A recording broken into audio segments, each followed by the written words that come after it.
السلام عليكم ورحمة الله وبركاته، حبايبي طلاب سنة 5 ابتدائي، يا رب تكونوا بخير. النهاردة إن شاء الله هنبدأ الوحدة التالتة اللي هي الضرب في عدد مكون من رقمين. الأول عايزين نفتكر كده مع بعض كام حاجة. يعني لما يجي يقولي 2 في 10، أي حاجة فيها صفار كنا بنعمل ايه عشان نضربها؟ بننزل الأصفار ونقول الأرقام تضرب بعضيها، يبقى 2 في 1 ب2، عشان احنا أصلا حافظينها في جدول الضرب 2 في 10 ب20. طيب 30 في 10، يبقى هننزل الصفرين ونضرب 3 في 1 ب3. طب 50 في 100، يبقى هنزل التلات اصفار واقول 5 في 1 ب5. 3 في 1000، طبعا هنزل التلات اصفار و3 في 1 ب3. طيب عايزين نفتكر كمان مساحة المستطيل. لو جالي مستطيل كده ومديني مثلا ده 3 وده 5، كنا بنجيب مساحة الجزء اللي جوه ده ازاي؟ ان انا بضرب الطول في العرض، فاقول 3 في 5، يبقى 3 في 5 بكام؟ ب15، يبقى مساحة الجزء اللي جوه ده كله 15. طيب النهاردة عايزين نتعلم ازاي نضرب في عدد مكون من رقمين. يعني ايه يا ميس في عدد مكون من رقمين؟ يعني احنا بنعرف نضرب 6 في 7، 4 في 5، 3 في 7، 3 في 8، حاجات جدول الضرب العادية. طيب لما يديني سؤال ويقول لي 13 في 5، احنا طبعا مش حافظين 5 في 13 بكام. في ناس شطورة قوي ما شاء الله عليها هتقولي 5 في 12 ب60، يبقى 5 في 13 هنزود 5 تبقى 65. طبعا مظبوط جدا. بس افرض انا لما جيت اديهولكم ما اديتهولكمش 13 في 5، اديت 25 في 5. يبقى احنا لازم نعرف ازاي نضرب لما يكون عندي حاجة مش موجودة في جدول الضرب اللي انا حافظاه، حاجة اكبر من اللي انا حافظاه. طيب دي بنعملها ازاي؟ عندنا 3 طرق السنة دي هناخد بيها. اول حاجة نموذج مساحة المستطيل اللي احنا خدنا زيه السنة اللي فاتت في سنة 4 ابتدائي، ونموذج بطريقة الخوارزمية المعيارية وطريقة التوزيع. تعالوا دلوقتي نشتغل على اول طريقة اللي هي نموذج مساحة المستطيل. انا باجي على جنب كده في المسألة بتاعتي وبعمل مستطيل. طبعا المستطيل بتبقى ابعاده مختلفة، يعني الطول والعرض مش قد بعض. انا عندي هنا دي 13 ودي 5، الصغير بحطه على جنب يبقى دي 5. طب والكبير ال13 بحطها فوق، بس ما ينفعش اسيبها 13 كده. ليه؟ انا بعرف اضرب لو هي 3 بس، لو هي 10 بس. فانا العدد الكبير بفكه بالصيغة الممتدة، يعني ال13 دي عبارة عن 3 في الآحاد وواحد في العشرات ب10 اهو. طيب بعد كده هعمل ايه؟ انا عايزه النموذج ده كله على بعضه اللي هو 5 في 13 ده كله، هو دلوقتي بقى مقسوم حتتين، دي ودي. انا هعرف اجيب الحته دي لان احنا لسه قايلين من شويه ان مساحه المستطيل الطول في العرض، يبقى الحته دي لوحدها عباره عن 5 في 10. 5 في 10 ب50. طب الحته التانية دي عباره عن ايه؟ بصوا كده، دي كده اعلمها بالاخضر عشان تاخدوا بالكم منها. الجزء ده زي الجزء ده في المستطيل بيبقوا زي بعض. يعني انا عملت مستطيل على جنب كده قلت ده 3، يبقى اكيد اللي زيه ده قدامه كام؟ 3. نفس الكلام، دي 5، يبقى اللي قصادها من الناحية التانية دي كمان 5. طب انا عايزة اجيب الناتج دلوقتي. ده التاني ده عبارة عن مستطيل برضو، طوله 3 عرضه 5، يبقى عشان اجيب مساحته هقول 3 في 5، تبقى 3 في 5 بكام؟ ب15. يبقى ال5 في 13 اللي انا عايزاها كلها كده قسمتها حتتين، حتة ب50 وحتة ب15، يبقى كله على بعضه هيديني كام؟ اجمعهم مع بعض، 5 و0 5، 6 و1 5 و1 6. يبقى انا عملت ايه؟ عملت مستطيل، الصغير حطيته على جنب والكبير قسمته. طب انا قسمته ليه؟ علشان اعرف اضربه، لان انا مش هعرف اضرب ال13 على بعضها، فقسمتها 3 زائد 10. بعد كده بجيب بقى عندي مستطيلين، عشان اجيب الناتج كله على بعضه لازم اعرف المستطيل ده بكام والمستطيل ده بكام وبعد كده اجمعهم. طب انا حاسه برضو ان انا لا ما فهمتش قوي. تعالوا ناخد مسألة تانية. بصوا كده، لو انا قلت لكم انا عايزه اجيب برضو بنموذج مساحة المستطيل 25 في 7. حلو. اول حاجة هنعملها ان احنا هنرسم مستطيل. يبقى انا اول حاجة بعملها كده ان انا هرسم على جنب كده مستطيل.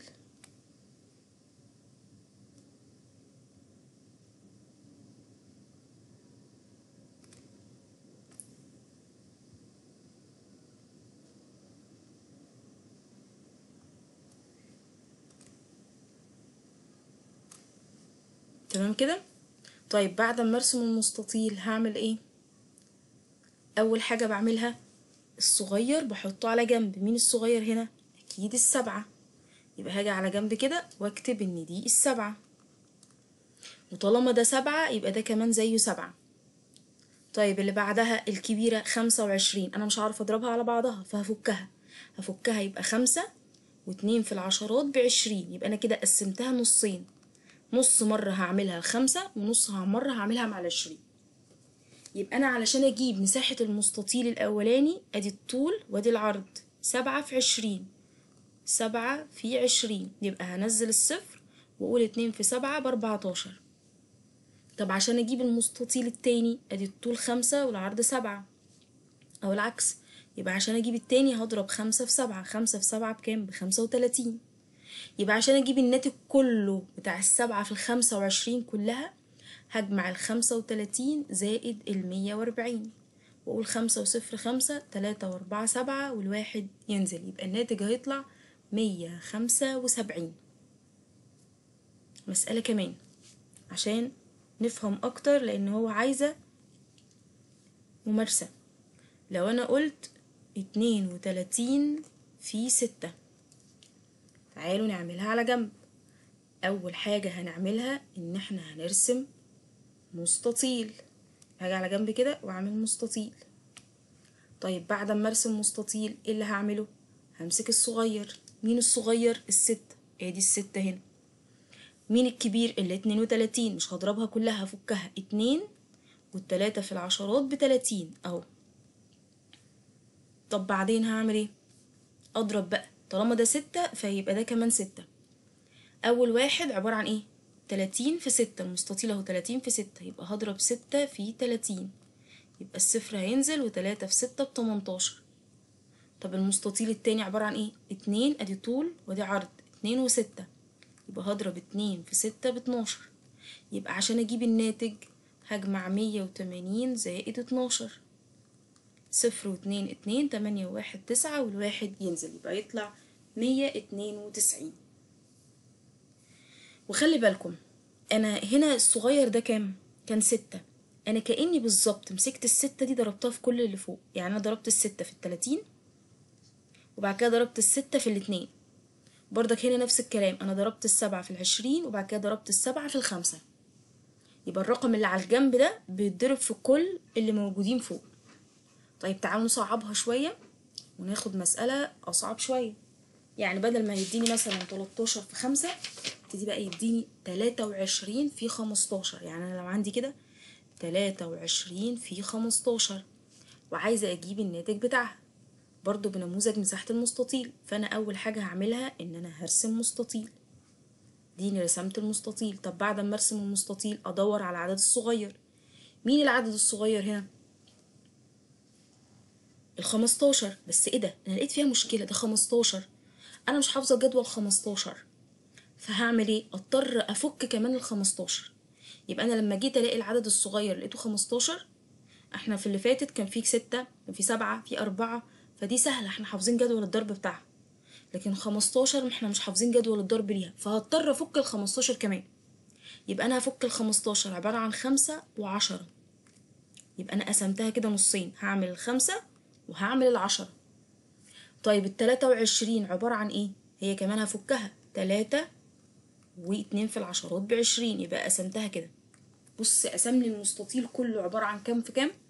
عبارة عن 4 مستطيلات صغيرة. وطبعا زي ما الحتة دي 5 فاللي قصادها دي 5، والحتة دي 10 فاللي قصادها برضو ده ايه؟ 10. او من الاخر كأني بمسك الرقم اللي هنا بضربه في كل اللي فوق. 5 في 20 يبقى هنزل الصفر، و2 في 5 ب10. 5 في 3 يبقى 5 في 3 ب15.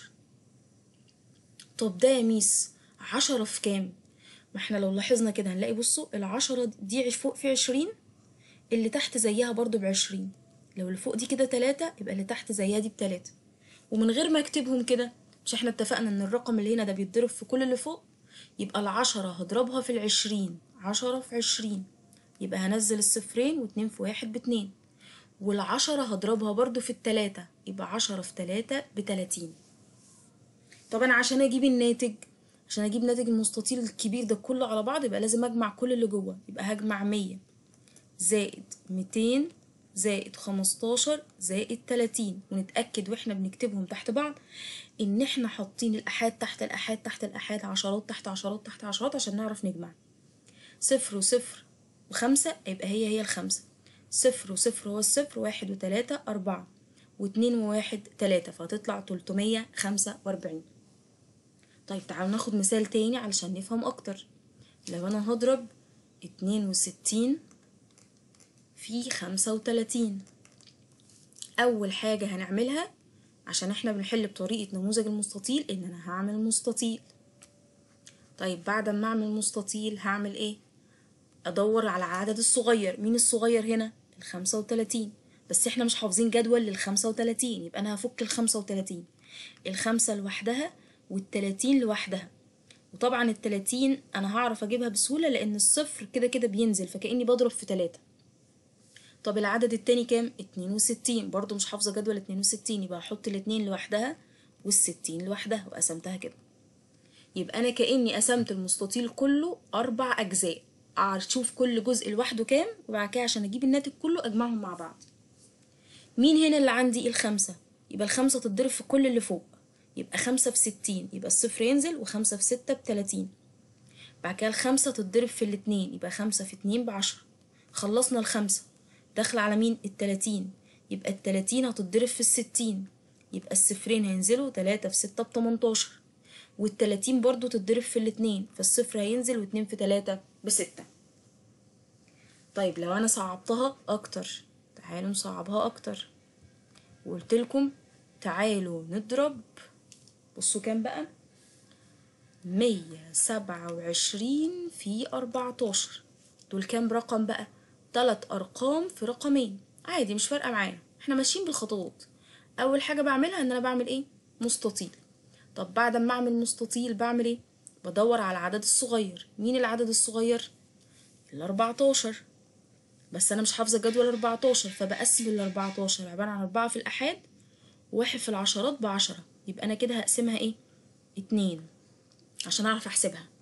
طب اللي بعدها عندي 127، المفروض ال 127 دي فوق، يبقى هنا كده ده 127، بس انا مش حافظه جدول فيه ميات، فهقسمها 7 في الآحاد ب7، 2 في العشرات ب20، و1 في المئات ب100، يبقى أنا قسمت كمان 3 أجزاء. يبقى أنا عملت المستطيل الكبير كله اللي أنا عاوزاه، قسمته 6 حتت علشان أعرف أجيب كل حتة لوحده، فأجيبه كله بكام. طب أنا هعمل إيه دلوقتي؟ أمسك واحد واحد. أول واحدة الأربعة تتضرب في كل اللي فوق، عشان عاملة لي كام مستطيل الأربعة؟ عاملة لي أدي مستطيل أهو، ودي مستطيل تاني، ودي التالت. يبقى أنا هضرب الأربعة مرة في 100، مرة في 20، مرة في 7. 4 في 100 يبقى الصفرين هينزلوا، 1 في 4 ب4. 4 في 20 يبقى الصفر هينزل، و2 في 4 ب8. 4 في 7 ب28. خلصت الأربعة، خلصت المستطيلات بتاعت الأربعة كلها، يبقى فاضل المستطيلات بتاعت مين؟ ال10. يبقى ال10 برضه تتضرب في كل اللي فوق. 10 في 100 يبقى هنزل التلات اصفار، وواحد في واحد بواحد. 10 في 20 يبقى هنزل الصفرين، 1 في 2 ب2. 10 في 7 ب70. طب بعد كده هعمل ايه بقى؟ اجمع بقى كل اللي قدامي، يبقى هعمل 1000 زائد 400 زائد 200 زائد 80 زائد 28 زائد 70. طبعا هنا صفر صفر صفر صفر هو الصفر، و8 يبقى هتنزل ال8. بعد كده صفر صفر صفر هما الصفر، 8 و2 10، 10 و7 17، 7 ومعايا الواحد، 1 و4 5، 5 و2 6، والواحد مفيش قدامه حاجة ينزل، يبقى 1678. خلي بالكم بقى، يبقى احنا دلوقتي بتجيلي مسألة كبيرة، مسألة كبيرة أنا مش حافظاها في جدول الضرب، فبعمل ايه علشان أعملها؟ بفككها، بقسمها أجزاء. كأن مثلا أنا عندي 4 المفروض أضربها في 25، فأنا بضرب ال4 في 20 الأول، وبعد كده أضرب ال4 في 5 وأجمعهم مع بعض عشان أجيب الناتج كله على بعضه، يعني كأني بقسم المسألة. اخر مسألة كده هنحلها دلوقتي في نموذج مساحة المستطيل علشان نخش على الطريقة التانية اللي هي طريقة التوزيع. لو انا جالي سؤال تاني في خاصية باستخدام قصدي استراتيجية مساحة المستطيل وقال لي هات ناتج 36 في 72، فاحنا اول حاجة هنعملها زي ما اتفقنا ان احنا بنعمل ايه؟ مستطيل.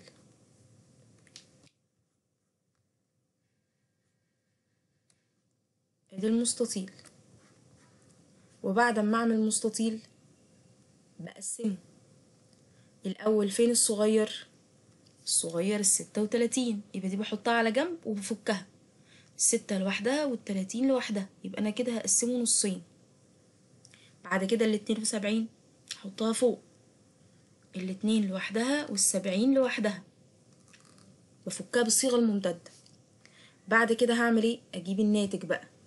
اول واحد ال6، يبقى ال6 تتضرب في ال70 وتتضرب في الاتنين، الصفر هينزل و6 في 7 ب42.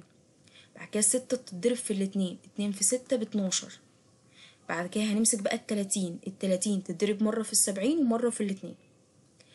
لما اضرب 30 في 70 يبقى هنزل الصفرين، و3 في 7 ب21.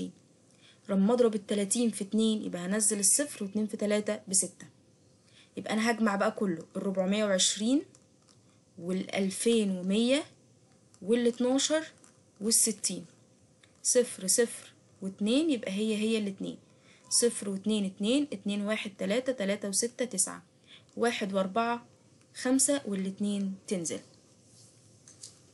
دي كده أول طريقة أقدر أجيب بيها الضرب عدد مكون من رقمين في رقمين، أو رقمين في 3 أرقام، أو رقمين في 4 أرقام حتى، اللي هي طريقة نموذج مساحة المستطيل، إن أنا بقسم بالصيغة الممتدة وأفك أجيب كل واحد لوحده وبعد كده أجمعهم مع بعض.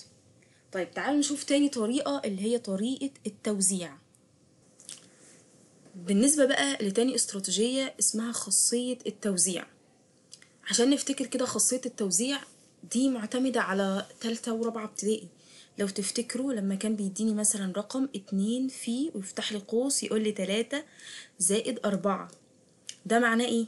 ان الاتنين هتخش جوه تضرب التلاتة، والاتنين كمان هتخش تضرب الاربعة، فهقول 2 في 3 بكام؟ ب6، و2 في 4 ب8، 6 زائد 8 14. يبقى طريقة التوزيع ان انا بيبقى عندي فيه رقم بره بخش اوزعه يضرب كل اللي موجود جوه، كأني بالظبط بقول الاتنين داخلة تتخانق، فداخلة تتخانق لقيت مين اللي جوه؟ لقيت التلاتة والاربعة، فالاتنين لما تخش تتخانق على نفرين هتضربهم هما الاتنين، فتضرب التلاتة وتضرب الاربعة. يبقى انا عندي كأن في واحد واقف بره داخل بيت عايز يتخانق مع حاجتين، فيخش يضربهم هما الاتنين. نفس الكلام هنا، انا عندي دي 5 في 13، انا معرفش ال13 دي جدولها بكام، فبعمل ايه في ال13؟ بفكها، اي حاجة انا معرفش جدولها بفكها على طول. يبقى ال5 دي مفيهاش حاجة، ال13 هي اللي فيها أزمة، هفكها تبقى 3 زائد 10، واحطها كده في قوس عشان اعرفه ان ال3 زائد 10 دي كلها بتاعت ال13. يبقى خدي بالك، بصي بقى ال5 راح تضرب مين؟ ال10 زائد 3، راح تضرب كأنها داخلة بيت تضرب كل اللي جوه فيه، فال5 هتضرب ال10 هتتكعبل في الزائد تنزلها، وال5 تروح تضرب مين برضو؟ ال3. يبقى 5 في 10 ب50 زائد 5 في 3 ب15، يبقى 50 زائد 15 65. لو تفتكروا دي اللي احنا قلناها في الأول، 5 في 13، 5 في 12 ب60، يبقى 5 في 13 أزود 5 تبقى 65. يبقى دي خاصية التوزيع. طيب تعالوا ناخد مثال تاني على خاصية التوزيع. 6 في 25، الستة ما عنديش مشكلة فيها لأن احنا حافظين جدول 6. طيب أنا عندي مشكلة في مين؟ في ال25، ففكها، 5 في الآحاد ب5 و2 في العشرات ب20، دول مع بعض كده كلهم بتوع ال25.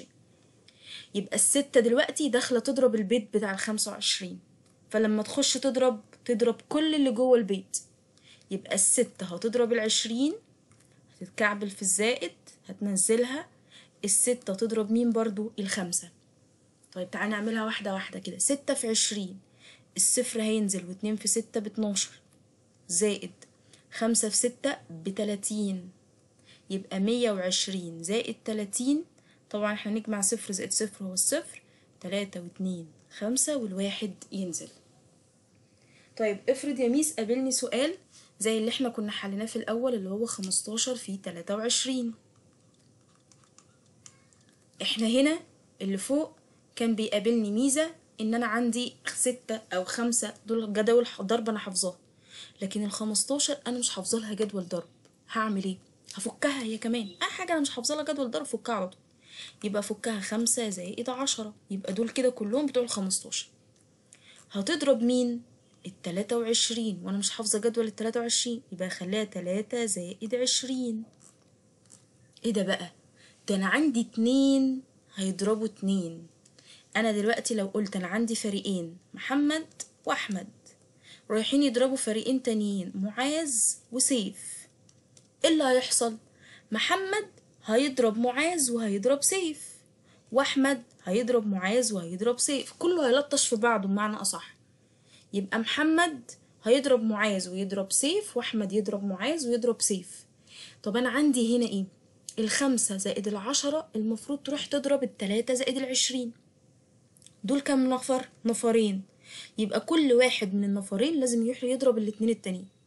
يعني ال5 هتضرب ال20، وكمان ال5 تضرب ال3، وال10 بقى تضرب هي كمان ال20، وال10 تضرب ال3. فانا لما اجي بقى احلها كده واحده واحده، 5 في 20 الصفر ينزل، و2 في 5 ب10 بقت 100، 3 في 5 ب15، 10 في 20 الصفرين ينزلوا، 2 في 1 ب2، و3 في 10 ب30. اجمع بقى كل دول على جنب، اقول 100 زائد 200 زائد 15 زائد 30. صفر وصفر وصفر وخمسة، يبقى هي الخمسة. صفر وصفر وواحد، واحد واحد وتلاتة 4 و2 و1 3. طيب مثال تاني على خاصية التوزيع خاصة في رقمين عشان نفهمها أكتر. بصوا كده، لو أنا جيت قلت عايزة أضرب 62 في 35 برضو بخاصية التوزيع. أول حاجة بعملها إن أنا بفك. ليه؟ لأن أنا مش حافظة جدول 62، فهفكها تبقى 2 زائد 60. نفس الكلام مش حافظة جدول 35، ففكها تبقى 5 زائد 30. طب بعدين عندي فريقين عايزين يتخانقوا مع فريقين، يعني فريق مكون من نفرين وفريق مكون من نفرين عايزين يضربوا بعض. ايه اللي هيحصل؟ كل واحد منهم لازم يروح يضرب في الاتنين التانيين. يعني الاتنين تروح تضرب ال30، والاتنين هتروح برضو تضرب مين؟ ال5، وال60 تضرب ال30، وكمان ال60 تضرب ال5. يبقى خناقة ما بين حاجتين كلهم هيلطشوا في بعض، لازم كلهم يضربوا بعض. يبقى الاتنين هتضرب ال5، ال60 تضرب ال5، الاتنين تضرب ال30، ال60 تضرب ال30. عشان ما اتلخبطش بمسك واحدة واحدة، اتأكد ان الواحد دوت اللي موجود قدامي ضرب او اتضرب من كل اللي هناك. يعني الاتنين اتأكد انها ضربت ال30 او اتضربت من ال30 واتضربت من ال5. نفس الكلام ال60 اتأكد انها ضربت ال30، هي وال30 ضربوا بعض يعني، وال60 وال5 ضربوا بعض. بعد كده اجيب الناتج، 2 في 30 ب60، 2 في 5 ب10، 30 في 60 الصفرين هينزلوا، 3 في 6 ب18، وال60 في 5 الصفر ينزل، و5 في 6 ب30. بعد كده اجمع بقى الناتج. ممكن اختصر برضو الدنيا شوية عشان ايه ما اكتبش ارقام كتير تحت بعضها. يعني 60 و50 دول ب70، فاكتب ادي 70 زائد ادي 300 زائد 1800. صفر وصفر وصفر والصفر، صفر وصفر وسبعة هي السبعة، 8 و3 11، واحد ومعايا الواحد، واحد وواحد 2، يبقى 2170. طيب سؤال كمان خاصية التوزيع. لو أنا عايزة أضرب 43 في 18، أول حاجة هعملها معرفش ال43 جدول ليها فهفكها 3 زائد 40، معرفش ال18 جدول ليها فهفكها برضو 8 زائد 10. بعد كده بقى عندي فريقين بيضربوا بعض، يبقى انا لازم اتأكد ان كل واحد فيهم ضرب التاني. يعني التلاتة والعشرة يضربوا بعض، تبقى التلاتة تضرب مع العشرة، والتلاتة والتمانية برضو يضربوا بعض، يبقى دي 3 في 8. واتأكد ان ال40 كمان ضربت اللي هناك، فال40 والعشرة يضربوا بعض، وال40 والتمانية كمان يضربوا بعض. يبقى 3 في 10 ب30، 3 في 8 ب24، 10 في 40 هننزل الصفرين، و4 في 1 ب4، 4 في 80 الصفر ينزل، و4 في 8 ب32، وبرضو هنجمعهم كلهم مع بعض. يبقى النهاردة كده احنا خدنا طريقتين لإيجاد الحمد لله عفوا لإيجاد ناتج الضرب لما بضرب رقمين في رقمين.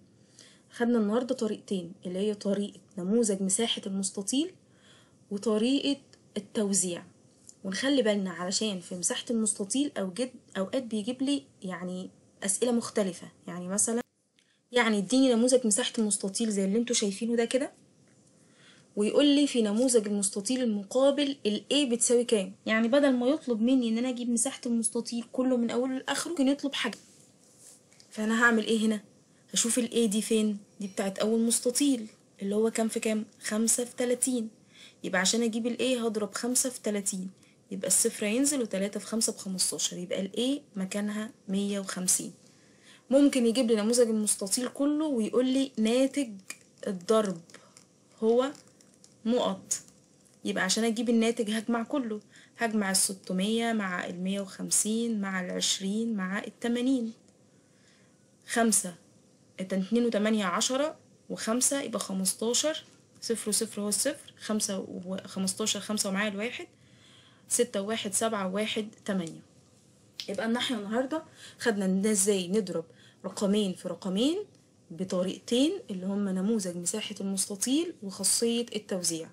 يا رب تكونوا فهمتوا. لو فهمتوا ابعتوا لاصحابكم، وما تنسوش تعملوا لنا لايك واشتراك في القناة، ولو ما فهمتوش حاجة ابقوا ابعتوا لي في الكومنتات. اشوفكم على خير، والسلام عليكم.